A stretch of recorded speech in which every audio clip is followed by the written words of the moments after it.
I just strapped in on you. And the gold, same as usual. I shoveled tons of this no-good blue stuff to get just a little speck of gold. I always told you, Comstock, you're only wasting your time. I shoveled a whole mountain away last year, and all I got was enough to trade for some liquor. Virginia, if this muck I shoveled away was worth 2 bits a ton, I'd be a millionaire. Yeah. And when it's wet, it sticks like glue. And when it's dry as dust, it gets in your eyes and your nose and your ear.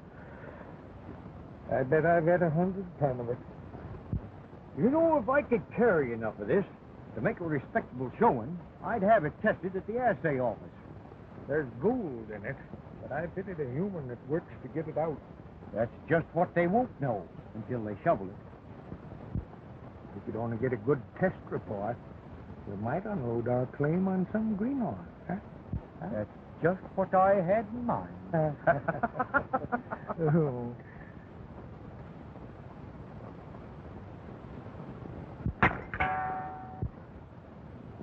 Well, just so it won't be a total loss, let's call this a christening. I christen this here claim Virginia City.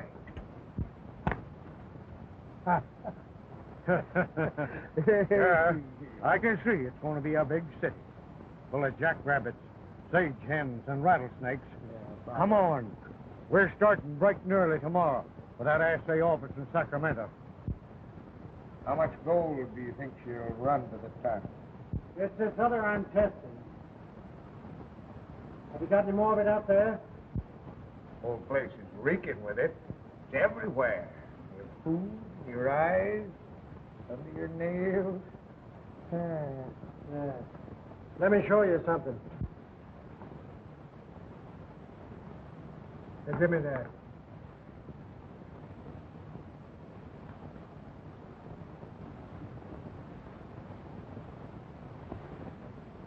You got any more of this? I'd say I shoveled 1,000,000 tons of that right over my shoulder. I bet more than that in my food. Yes, we cursed that stuff day and night for 4 years. Well, you better go right back and apologize to it. It's virgin silver. Runs about $3,000 a ton.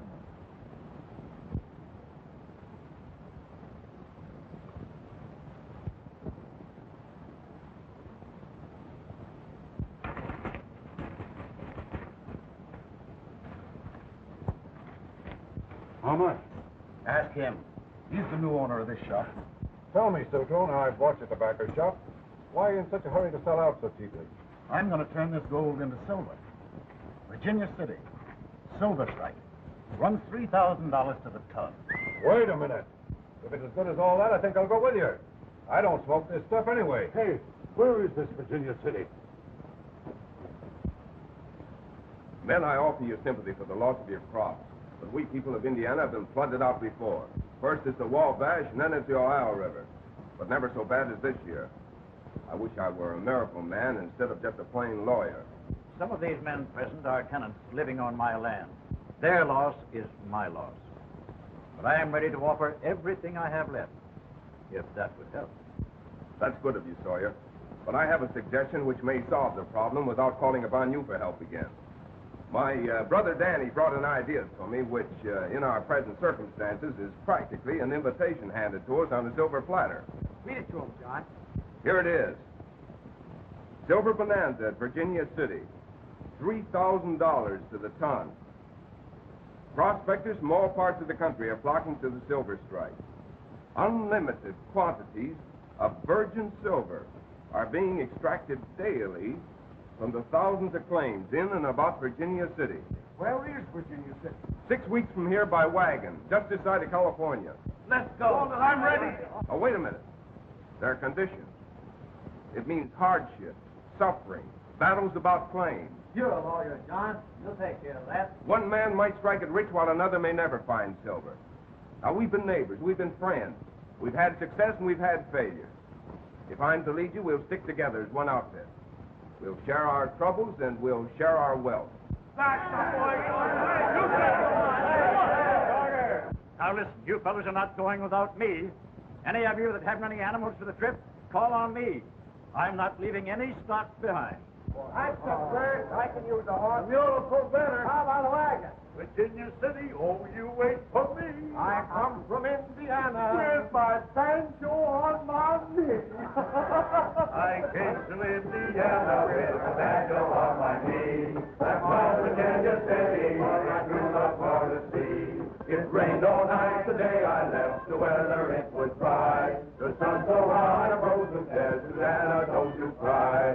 Oh, Susanna, don't you cry for me. I came from Indiana with a banjo on my knee. Oh, Susanna, don't you cry for me. I came from Indiana with a banjo on my knee.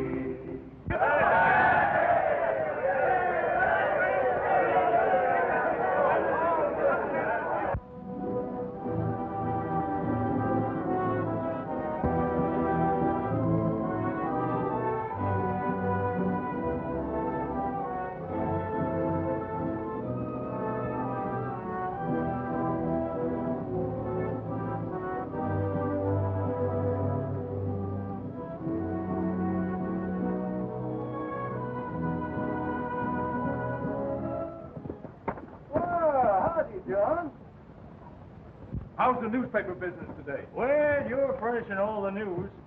John, you're up against a tough bunch. Well, we'll see about that tomorrow. That young brother of mine with you again today? Well, yeah, sure thing. Hey, Danny. Yes? Come out here.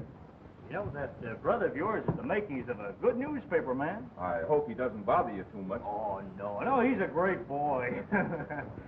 Hey, can I have this? What do you got there? I don't know. I found it inside. Hey, you can have everything in my shop, even the presses, if you can carry them, but can't have this. Oh, I thought it was just an old piece of rope. Yeah? Well, it's my most prized possession. Gave me my name. You better leave things where you find them after this. Oh, don't blame him, John. After all, it's only important to me. No, you know, when you've once been a pilot on the Mississippi, this lead line means everything to you. The only thing we had to guide us on a pitch-black night, peeling our way, steering that boat, my leadsman stood watch. This, over the side. And he kept feeding it out, touching the river bottom. And when these knots slipped through his fingers, well, he could tell how deep the water was, and he sang it out to me. Now this knot is Mark 1, which means a fathom of water. 6 feet to you landlubbers. And this knot, well, that means deeper water, safer for piloting. Now, you landlubbers would call this second knot Mark 2. We don't. Oh, when my leadsman feels this second knot in his fingers, he knows we're safe. And he sings out, Mark Twain, Mark Twain. There's music in my ears. So I changed my name from Samuel Clemens to Mark Twain, so I could hear that sound the rest of my life. Mark Twain. Too bad we landsmen haven't something like that to warn us. You have. I tried to warn you in the paper. Mark, I should win that trial. We're in the right. John, you're piloting your Indiana men through a court case tomorrow. Yeah. And you're in shallow water right now. I've heard you're humorous, but this is pretty serious. Yeah, that's just the point. When a judge permits his decisions to be written for him, what chance have you? Is that Judge Albion's record? Well, I knew him in California before he was a judge. And the people that are fighting you practically appointed him. But this is a jury trial. Well, If I were you, I'd see a fella named Brown. Yeah, he calls himself a jockey by profession, but he fixes juries. But I don't have juries fixed. Brown does. For Hammond.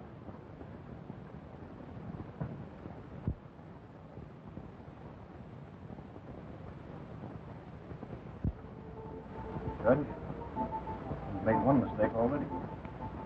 Granting that Indiana outfit a jury trial. There's some things even a judge can't sidestep in law. I have your verdict all written for you. All you have to do is read it. Make it a good one, will you? Sort of flowery. They've always been well written. Where's Hammond? He's in there. He's busy with Judge Albion. I wouldn't disturb him.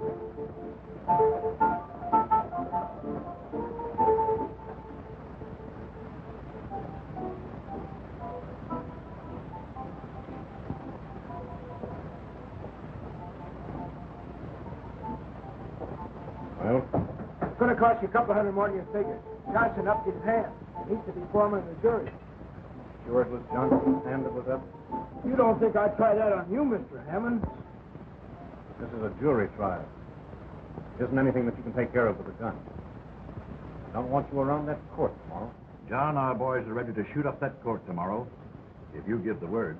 Say, I can take care of that jockey that Mark Twain told you about. You know, he's no bigger than I am. You're putting wrong ideas in this youngster's mind. That's no way to handle this. Well, with the case coming up tomorrow and the judge and jury both set against us, I don't know what we can do. That's just what I want to talk to you about. You permitted Danny to ride your racehorse Corsair several times. Now, Danny tells me this jockey Brown used to come around and clock his speed and then pet the horse like a baby.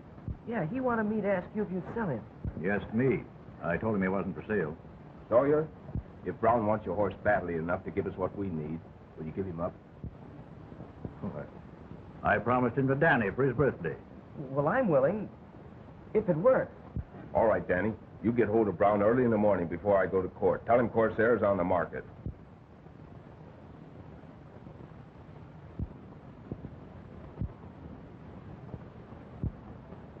Corsair's a wonder. Fastest horse this side of California. Fastest horse in California, too. I guess you're right. If I had him down to the Sacramento and San Francisco fairs this year, I'd clean up. Sure you would. Your brother says you got the right to sell him. Well, I have in a way, but not for money. What does that mean? I want some information. You have it. Information? About what? That jury you bribed for Hammond. All I want to know is how much you paid each man. I don't know what you're talking about. You're wasting your time, Brown. I'm giving you a chance to be on a fast horse and out of town. It'll be too late for you to change your mind after I go into that court today. If Hammond knew I talked... Hammond or anybody else couldn't catch you riding Corsair. It's a fast horse, all right. Come on, is the deal? All right. The foreman of the jury, $500. Mike Wilkins, $350. Mike Wilkins, huh? Yeah. Joe Belknap, the same. Marty Sparks and the others, $200. He's yours. How soon before the trial begins? You'll have a good 20-mile start before anybody misses you.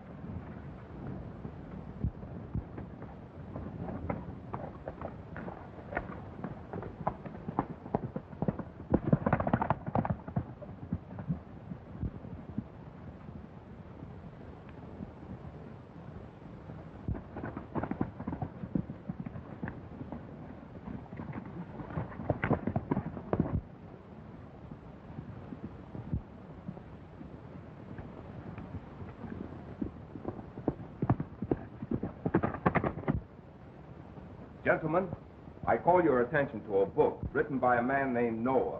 Not Noah the Bible, but a modern Noah, a purveyor of words, Noah Webster.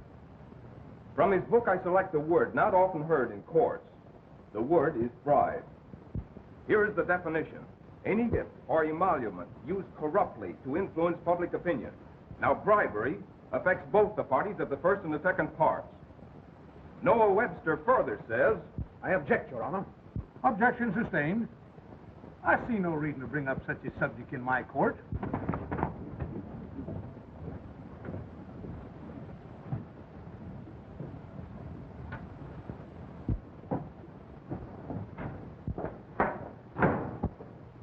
Where's Hammond? In court. You'd better stay away from there.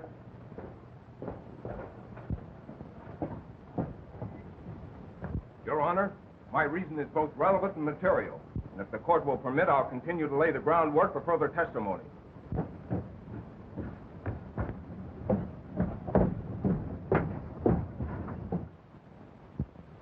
I now cite from a case of 2 years ago in the state of California, a case somewhat similar to this. The jury found against the defendant. Later, another jury sat in judgment against that jury. The foreman of the jury was found guilty of accepting a bribe of $500. 2 others, $350 each. The rest of the jury sold out it per man. I strenuously object to this court being made a mockery. Objection sustained. Young man, I'll have none of those tactics in my court. Hereafter, you will confine your arguments to direct evidence pertaining to this case. Your Honor, I call your attention to a case well known in our country. You heard what the judge just said. You and your outfit clear out of here. Here we are, Hammond. John, I've got Hammond.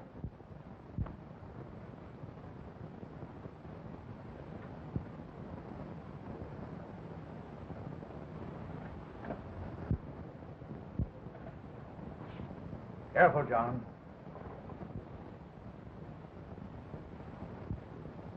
Hammond, you better tell your man to put them down.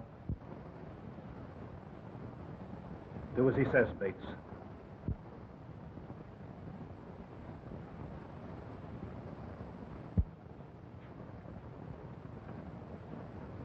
Nice work, John. I couldn't have done it better myself.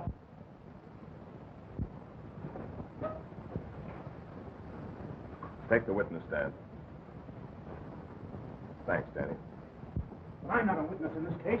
I'm a lawyer. Your Honor, when I referred to bribery, I had this man in mind. I'll ask the court to swear him in as my witness. Can't you see he's intimidating the court?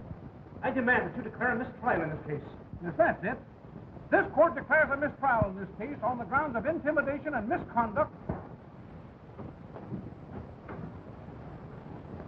Too bad we didn't win. Yeah, we didn't lose. We've got a fighting chance now. That's right. Maybe Judge Albion won't be around here much longer. Not thinking about shooting him. No, that's not my game. Here, take a look at this. Well, even if you did shoot him, it wouldn't make a better news story than this. Enough of these petitions for the removal of Judge Albion are being signed tonight. I'm taking them to Carson City asking for a new judge.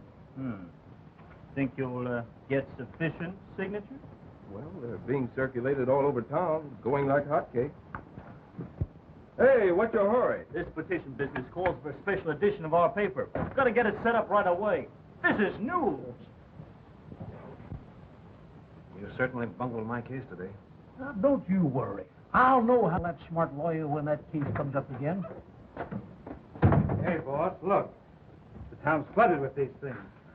And everyone's signing them. What is it? Just a petition asking for your removal as judge of this district. Hammond, we're through if that ever gets to Carson City.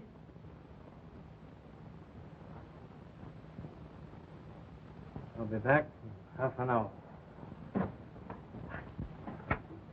Get some more, John. Yeah? At this rate, I'll get an early start for Carson City tomorrow. Oh, aren't you going to take me with you?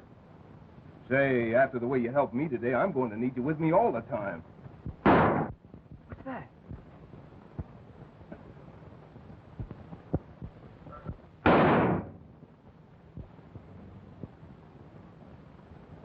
Keep away from that door, Danny.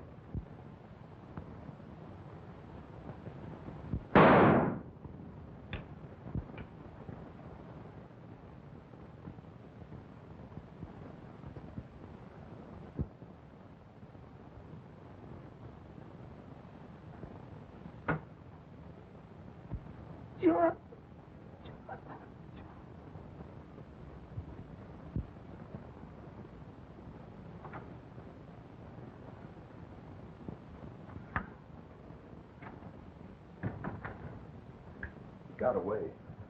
I couldn't see who it was.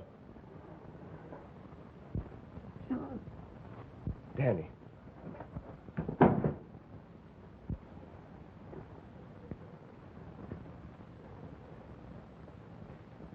Dan, where did it hit you?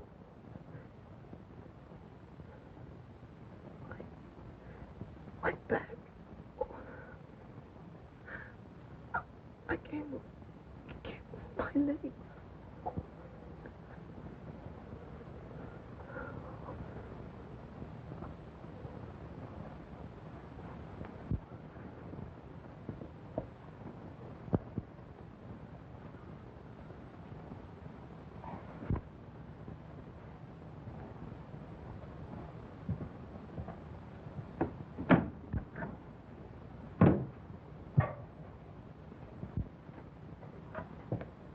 Bates is coming back.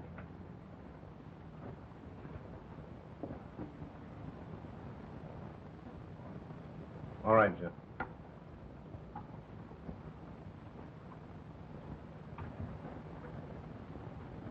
Any trouble? No. Anyone see you? I don't think so. I hope for your sake they didn't.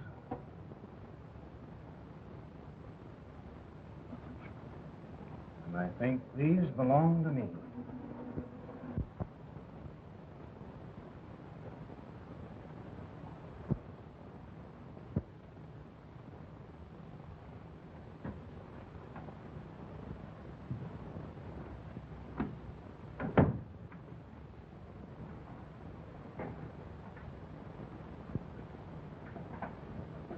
Doctor says his legs are paralyzed.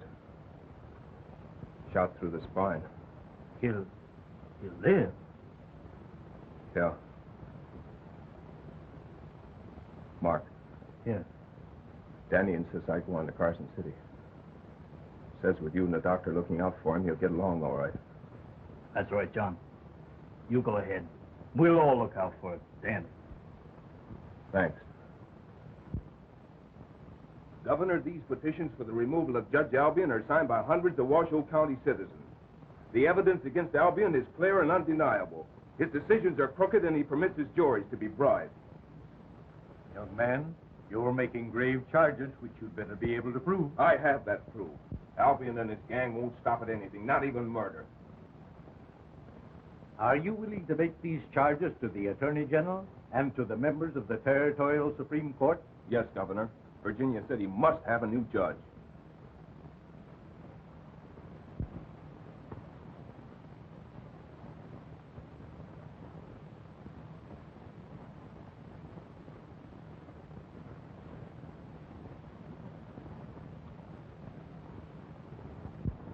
Friends,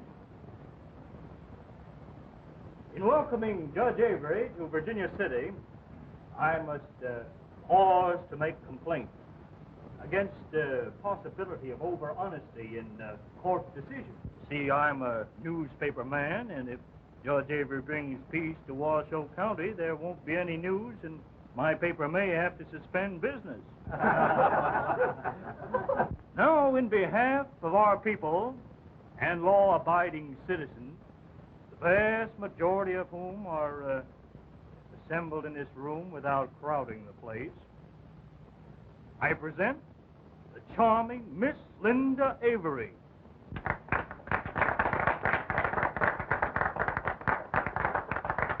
Daughter of our distinguished judge, William H. Avery.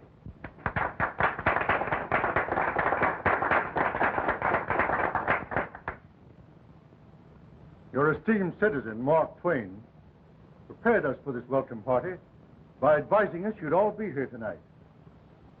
When Mr. Twain met my daughter Linda, the first question he asked was, "Can you cook?" He said Virginia City has everything but a good cook. My daughter accepted Mr. Twain's remark as a challenge. So, as your new judge of Washoe County, I'm going to render my first decision. Linda, we will excuse you while you go into the kitchen and prepare the evidence.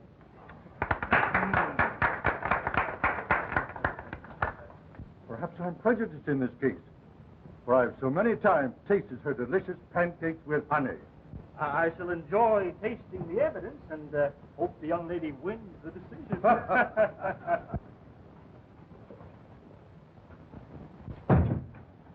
Well, what are you doing here? Since you're preparing the evidence for this case, I've appointed myself your attorney. You may need me to defend you. You better get out of here. I have work to do. Let me show you how to break them with one hand. Oh, no, thank you. I have enough. Right. One more won't hurt. Oh, that's all right.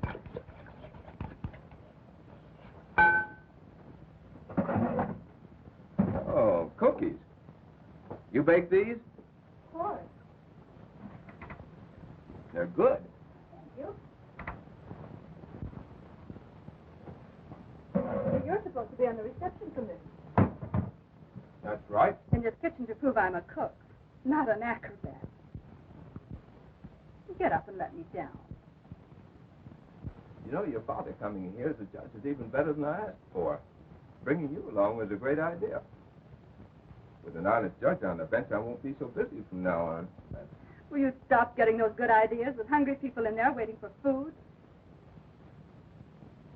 Maybe other evenings I won't be so busy. Promise? That's a promise. All right. Come on.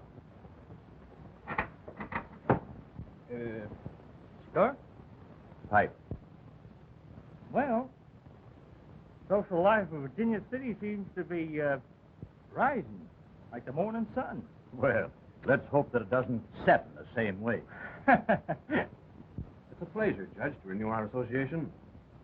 I often think of the many happy days we spent together in California. We've had some interesting cases back there, Hammond.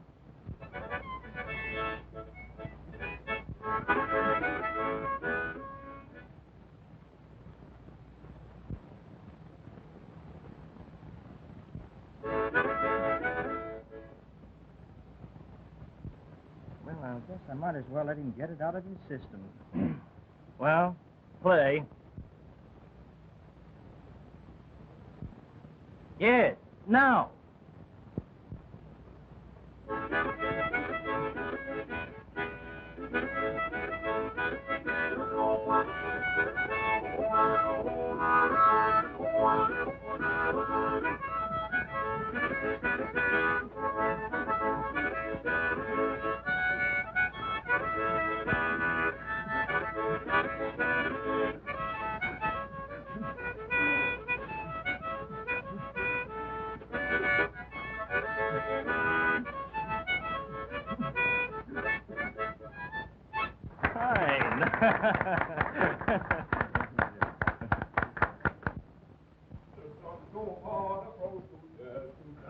Don't you cry. Sorry I kept you up so late, Danny. Oh, that's all right.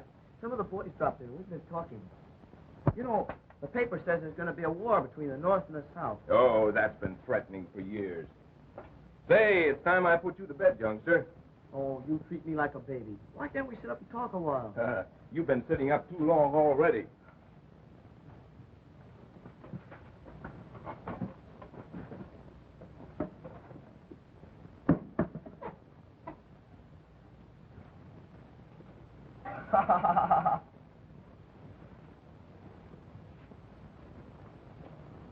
What's fixing you? Oh, I was just wondering. What a great time you must have had at the party tonight. It was nice.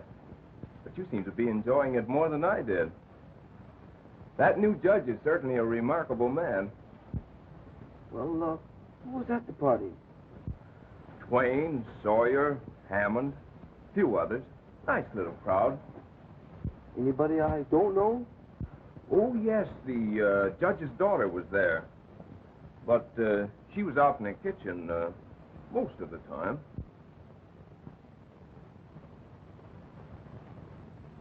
Mm-hmm.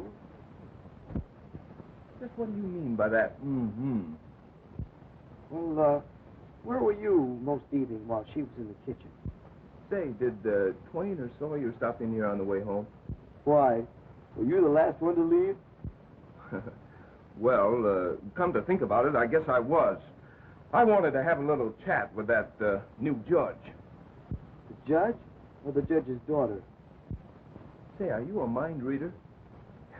You've been sitting here all evening, and yet you seem to know everything that's going on. I don't have to be a mind reader. Look.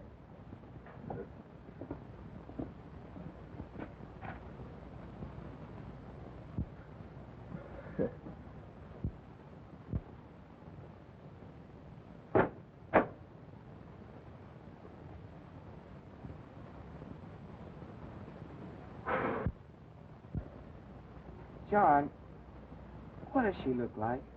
Oh, she's marvelous.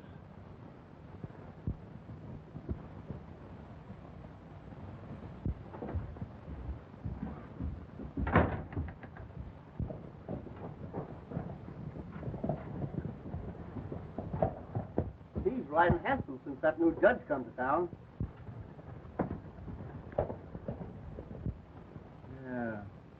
Hammond will trim him down in court. Not if he figures on your help. There's the fellow that tells you what to do.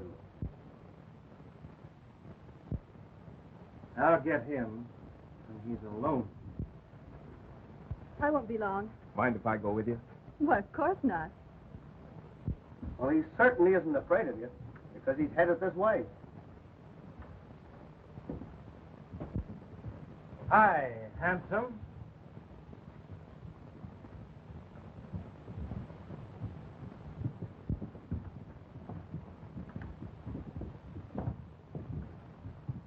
How's the ladies, man?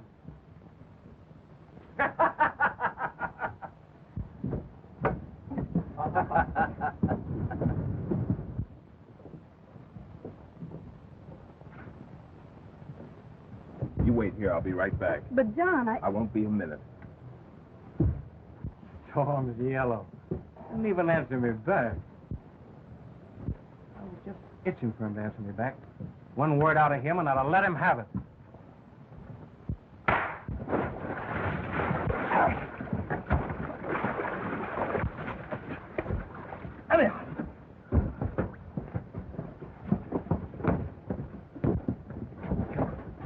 Not now. Use some sense.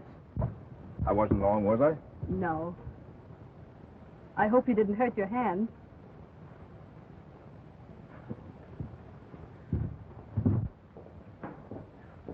You're wringing wet.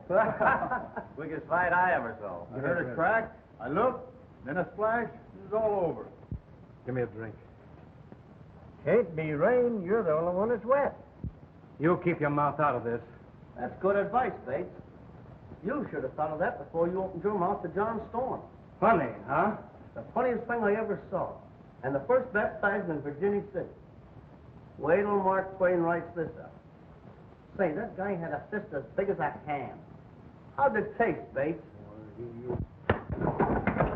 How's that one taste? Has anyone else got anything to say about this? I'm declaring myself right now. Giving that lawyer, John Stone, till tomorrow noon to get out of Virginia City. Take his crippled brother with him. If he's around this town tomorrow noon, I'm going to hunt him down and blast his head off. Don't help me. I can take this next step alone. Careful, Danny. And that doctor said I'd never walk again. Come on now, don't be afraid. I'll catch you if you fall. Fall? I'm not going to fall. Say, you just keep out of my way. You know, if you people let me alone, I could make it all the way across the room. You're making a fool out of that doctor. Hello, Mark. Come on in. Well, what's all this? So look, Mark, here's something for your paper. Now let me do this alone. Well, let's see if you can make it over here. That's enough now. That's a good day's work, Danny. Mark, you'll be walking one of these days. Well, he sure looks like it. We'll do better tomorrow, won't we, Linda? Of course you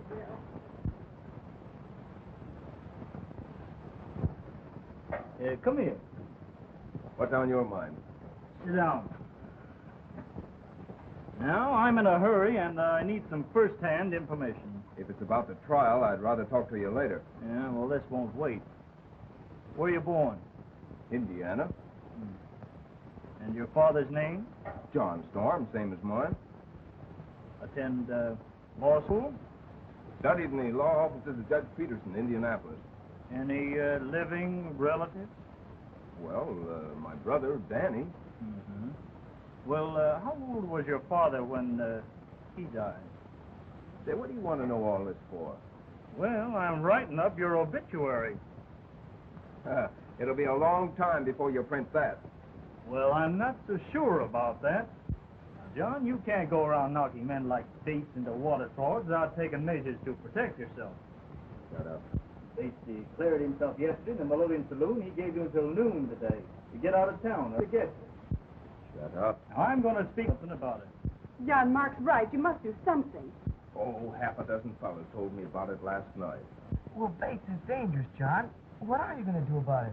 Why, nothing as long as he only fights with his mouth. Well, if you're not going to do anything, I'm going to see what Bates is going to do. John, you better strap on your gun. Bates to say John Storm's still in town. If he don't show up, I'm going up to his house to get him. My wife's against yours. You'll be leaving town before John Storm does. I'll take that bet. I'll hold stakes. You've got just about a quarter of an hour before noon. What's this? Your liquor bill. Take it out of my window. But he might not never come back.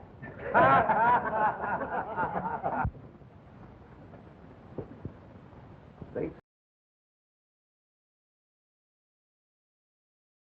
Window. But he might not never come back.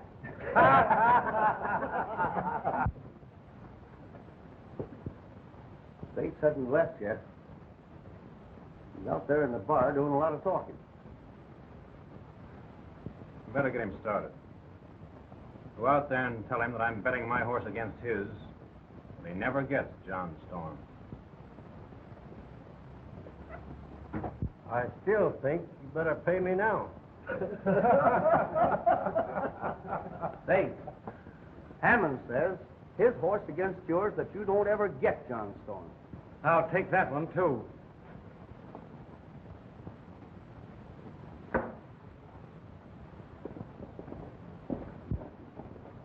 You fellas all heard. I'll be back in 10 minutes to collect those bets.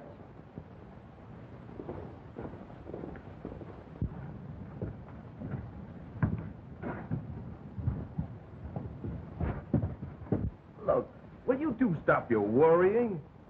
Oh, John.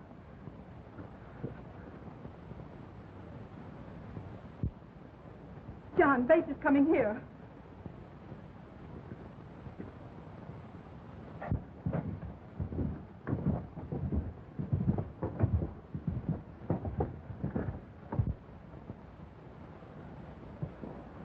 John, what are you going to do? He won't come here, will he? No, You're not going out there. I can't let him come in here. You can't go out there. I won't let you. John, please. No. Please don't go out. You've got to listen to me. You can't go out there. He'll kill you. John.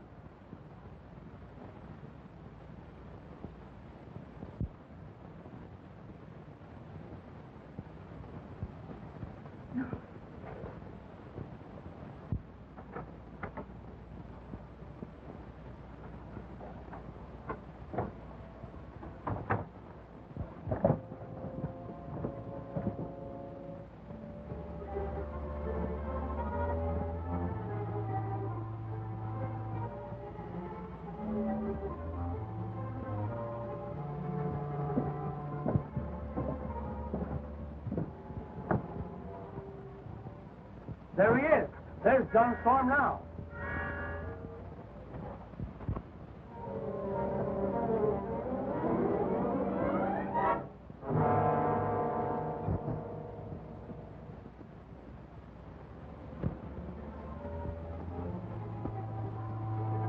Bates, I want your gun. Yeah? Well, come and get him. Keep your hands where they are.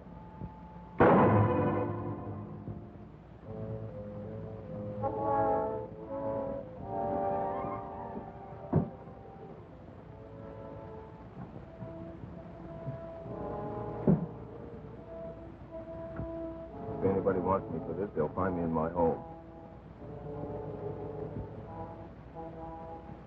You won that bet, fair and square.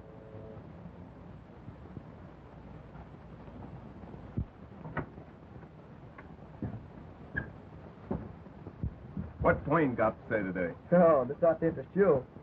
Linda might move to Carson City. Her father might get appointed to the Supreme Court. I hope nothing like that happens before he tries our case.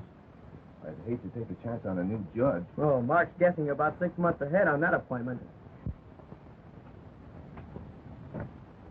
Hello, Hammond. What are you doing here? As you and I are to appear in court against each other, I thought it best to come over and see you. Anything that we have to say to each other can be said before Judge Avery. That's just what I want to talk about. I think before we go to trial, we ought to have a little understanding about a few matters. Well, if you insist, will you step inside? Thanks. Call if you want me, then.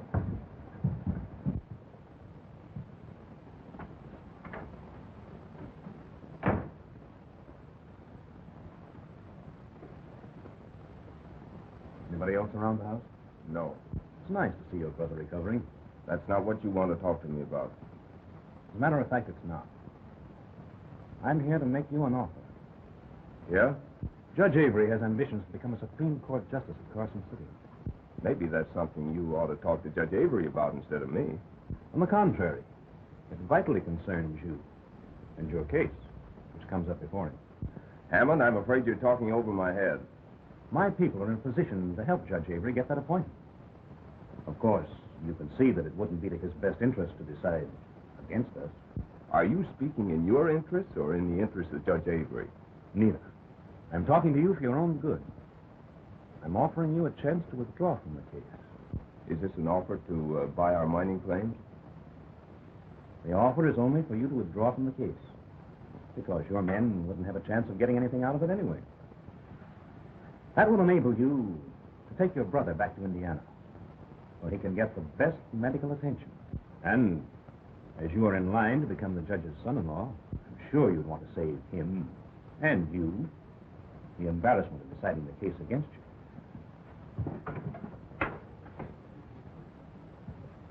Think this over and drop into my office tomorrow morning. Glad to see you, Hammond. How are you, Judge? You've been somewhat of a stranger since we came to town. Oh, it's nice to see you again. I'll admit that I haven't been a very good neighbor. Won't you be seated? Thank you. Well, I see Mark Twain finally learned that you're slated for promotion. Yes, that was pleasant news to me. My people have been working on that for a long time. Of course, I knew that your assignment here in Virginia City was only temporary. Well, that's more information than I had. I haven't wanted to discuss these matters with you. There's a case of ours pending before you.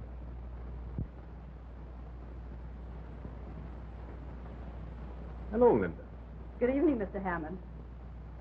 I won't be away long, Father. Where are you going in such a hurry? John and I are giving Danny another lesson in walking. You know he has to learn all over again. With you for a teacher, you won't want to learn too soon. You have no idea how hard he's trying. I'll be back early, Father.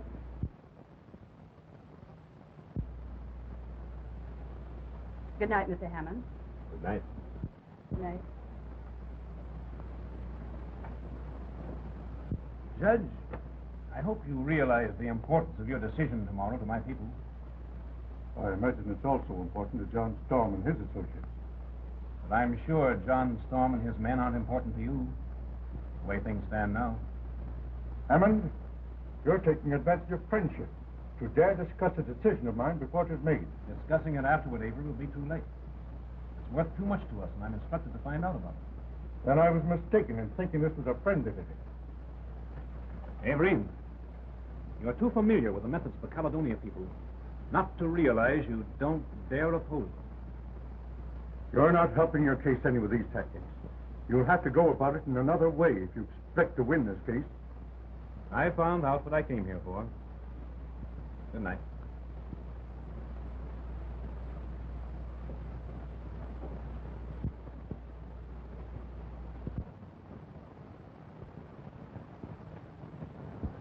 Howdy, John. Hello, Mark. Well, I hope Judge Avery decides in your favor today. Aren't you coming down to court? Oh, yeah. Yeah, I've been waiting for you to pass here all morning. Well, come on. Oh. No, John. This may be your last law case out here. You're an optimistic fellow.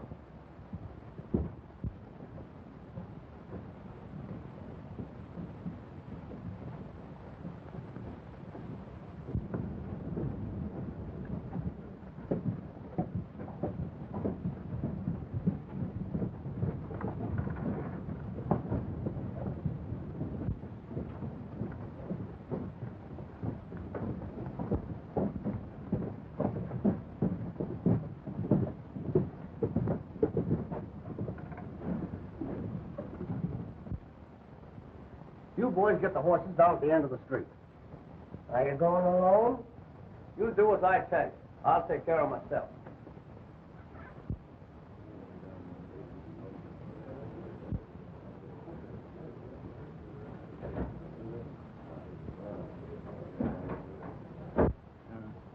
Have you noticed none of Hammond's men are in court?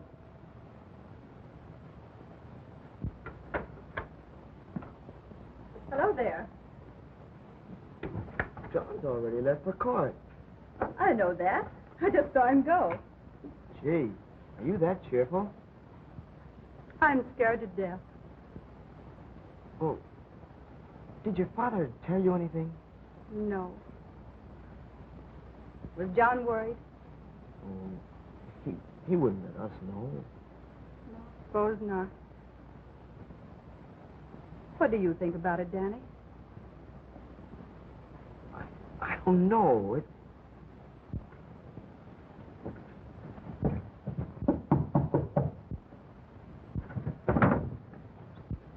I'll see who it is.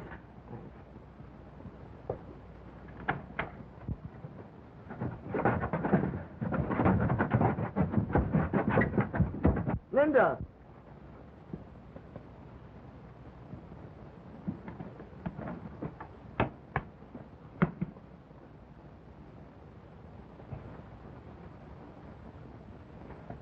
Linda!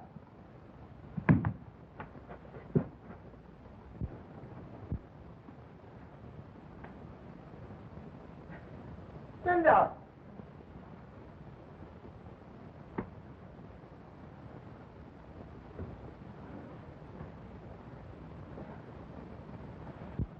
Linda! Linda!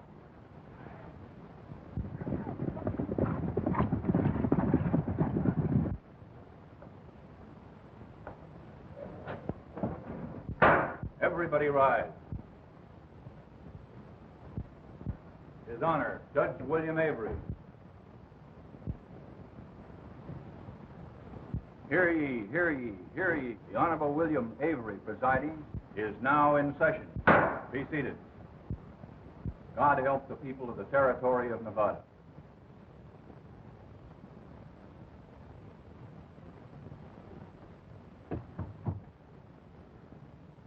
The case called before the court is Caledonia Mining Company against John Storm and others in regard to title of certain mining claims.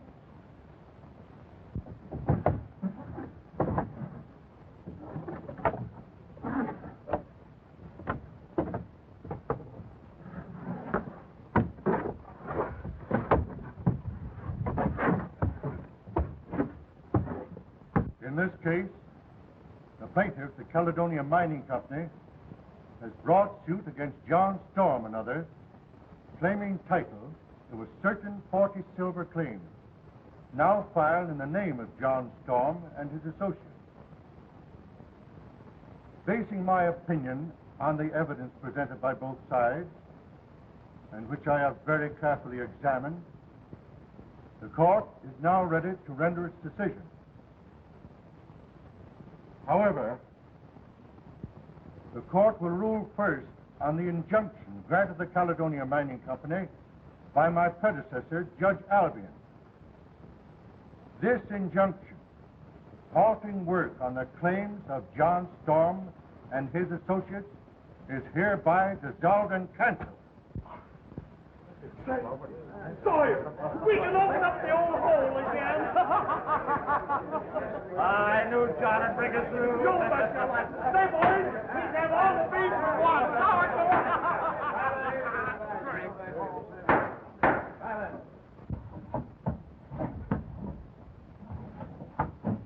In the matter of ownership of these claims, the court's decision is... Your Honor, I have discovered new evidence that is vital to this case. It's a little late.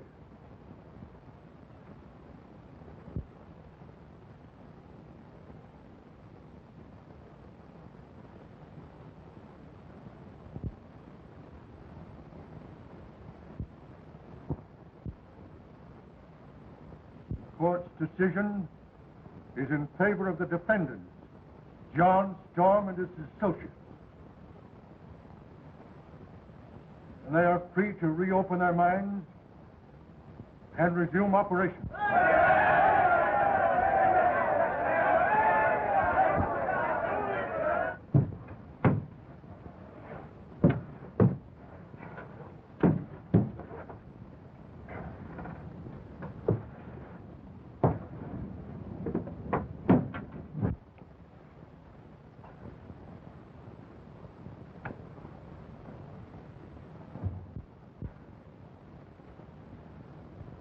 John.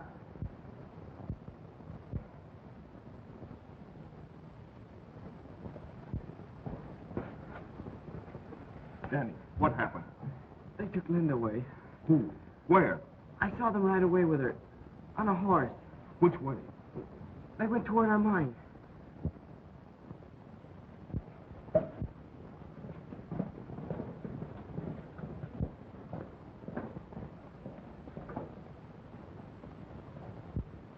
Hammond, you're under arrest.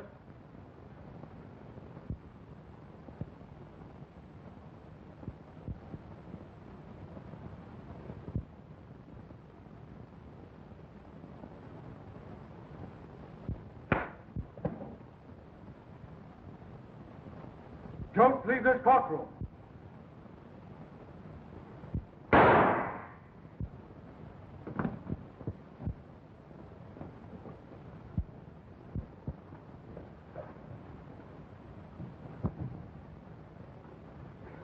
Danny? Oh, I'm all right. I hope John gets back with Linda. Thanks to you, Danny, they didn't get too good a start.